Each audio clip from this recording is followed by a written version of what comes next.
Yun mga idol, sobrang init, grabe. Ang init. Ang init sa biyahe. Tapos sobrang tumal pa yung binta natin ngayon. Marami pa tayong karga doon sa likuran. Tiis lang muna tayo ngayon mga idol. Mga paps. Kahit pinakasingit, pinagpapawisan, sobrang init. Yung pinanti natin, oh, nagpapagwapo, oh.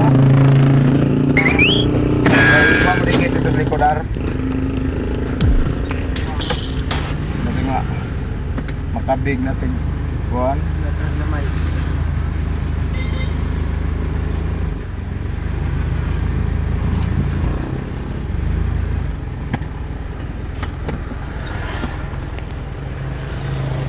Tiis lang muna tayo mga idol. Sa sobrang init, grabe, matumal pa yung binta natin.